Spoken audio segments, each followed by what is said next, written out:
Struddy, I think it's absolutely insane. It's the same as these guys here about competition level and learning lessons. How many times in the last 5 years have you heard those guys talk about or the coach talk about details? If they don't know it by Yeah. now, sometimes can't means I don't want to. I think it's completely insane. But what I wanted to ask you about is, can you trust that goaltending going into next year? I know he's a young kid. I know he's up for the Rookie of the Year. But can you take a risk with McDavid and Draisaitl at the top of their game like that, putting both of those guys as your tandem next year? Because I couldn't do it. So I'll answer. I'll talk about that first part. Is there something different? I think that in the past you can talk a little about the personnel.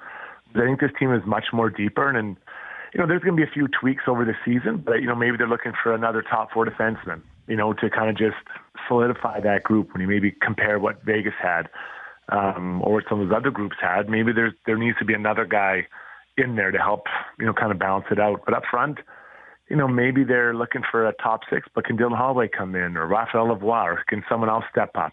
And then who has to slip out of that bottom six to kind of add a little bit of use, but also make sure the money works. So I think they're a lot closer personnel-wise, and so I think when you get that close, there's less than excuses. I think the excuses now are limited. As far as the goaltending, Stuart Skinner had an amazing year. I kind of put him down. I projected, I think I said 30 games, somewhere in there, 32 games for him. And he smashed that, was an all-star player, and he went into the playoffs as a rookie, which, isn't easy for anyone, but as a goalie of the Edmonton Oilers, I think it would be a really tough position. I think he grew a ton. I think that he would have grown as a person, as a goalie, understood how to manage energy, all the little details he has to work on. Today he was talking about he thinks he's an average skater. He wants to just really work on that. He wants to get back on the ice and start working on his skating right away and try to improve those areas. He's a smart guy. I actually worked with him at a school when he was in grade 9.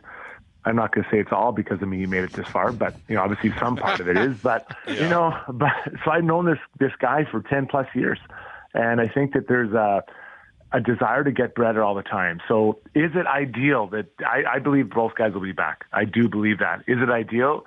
No, but I cannot see Campbell having the same type of up and down year he did last year, next year, or this past year, next year. And I think Skinner will be that much better for the experience. So I expect the overall goalie play from the Oilers to go up as from what we saw this year.